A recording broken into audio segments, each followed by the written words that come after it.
हो सकता है पिछले 8-10 दशकों में इसने कुछ हद तक अपनी प्रासंगिकता खोई हो, क्योंकि कुछ सदियों तक देश हमारे हाथों में नहीं रहा।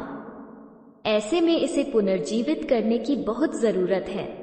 आखिर 12 सालों में एक बार यहाँ नहाने का क्या महत्व है? इसका संबंध योग के एक मूलभूत पहलू से है, जिसे भूत शुद्धि कहा जाता है और जिसका अर्थ होता है अपने पंचतत्वों की सफाई करना। इस जगत में जो कुछ भी है वो सब पंचतत्वों का ही खेल है।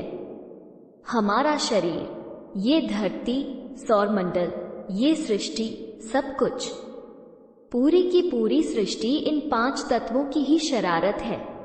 5 करोड़ नहीं, 5 लाख नहीं, सिर्फ 5 तत्वों की। ये दिखाता है कि इस सृष्टि के निर्माण के पीछे किस तरह की बुद्धिमत्ता है। अरबों खरबों रूप जो जीवन ने लिए हैं, वे सब सिर्फ 5 तत्वों से ही बने हैं। इसीलिए योग के मूलभूत अंग भूत शुद्धि में ऐसा माना जाता है कि अगर आप इन 5 तत्वों पर अपना अधिकार कर लें, तो आपका स्वास्थ्य, कल्याण, समृद्धि जैसी तमाम चीजों की देखभाल अपने आप होती रहती है। इस शरीर की जो संरचना है वो कुछ इस तरह की है कि इसमें 72% पानी है, 12% पृथ्वी है, 6% वायु है, 4% अग्नि है, बाकी आकाश है।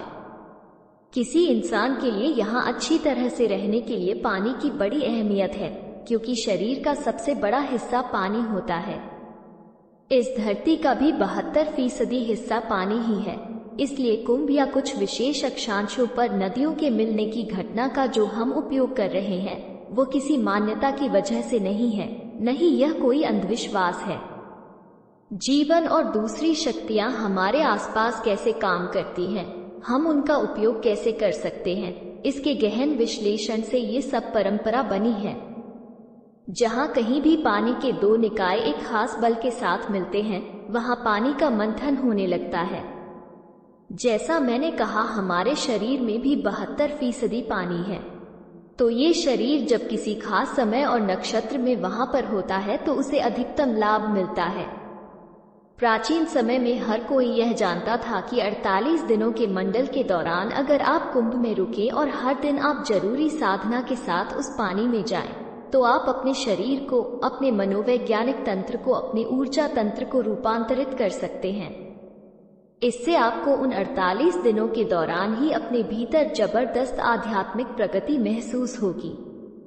लेकिन आजकल तो कुंभ में लोग बहुत जल्दबाजी में जाते हैं। आधे दिन का समय होता है जिसमें आप आमतौर पर एक बार नहाते हैं और बस फिर वापसी। आज के दौर में आप सभी को कुंभ में 48 दिनों के लिए ले जाना तो संभव नहीं है, लेकिन यह महत्वपूर्ण है कि हम हर किसी के लिए कम से कम 40 दिनों की साधना का एक कार्यक्रम तय कर दें। आप जहां कहीं भी हैं, बस 40 दिन तक रोजाना 10 से 12 मिनट की साधना कीजिए और उसके बाद कुंभ में आकर स्नान कीजिए। इससे काफी फर्क पड़ेगा, क्योंकि इसकी अपनी महत्ता है। सवाल ये है कि अगर किसी विशेष स्थान पर कोई विशेष ऊर्जा मौजूद है, तो क्या आपके पास उसे ग्रहण करने की क्षमता है? क्या उसका अनुभव करने लायक काबिलियत आपके भीतर है? अगर आप इसे अनुभव नहीं कर सकते तो आप कहीं भी हो, सब बेकार है। तो किसी खास जगह पर और किसी खास समय पर ही कुंभ लगने के पीछे एक पूरा विज्ञान है। जो पानी यहाँ है वो आपके भीतर कैसे बर्ताव करेगा, उसी से आपका स्वास्थ्य और कल्याण तय होगा। इसका व्यवहार कैसा होगा? इसका व्यवहार बिल्कुल वैसा ही होगा जैसा आप उसके साथ व्यवहार करेंगे। आज के समय में आधुनिक विज्ञान ने बहुत से प्रयोग किए हैं जिससे पता चला है कि पानी की अपनी स्मृति यानी याददाश्त होती है। यहाँ तक कि वे पानी को फ्लूइड कंप्यूटर कह रहे हैं, क्योंकि पानी के भीतर जो स्मृति और बुद्धिमत्ता है वो जबरदस्त है। हमें इसे समझना होगा। पानी कोई वस्तु नहीं है, ये जीवन का निर्माण करने वाला पदार्थ है। जो पानी आप पीते हैं वो ऐसे ही कहीं नहीं चला जाता है, यह इंसान का रूप ले रहा है। इसमें स्मृति और बुद्धिमत्ता है। अगर आप इसे सही तरीके से लेंगे, सिर्फ तभी यह आपके साथ अच्छे तरीके से व्यवहार करेगा।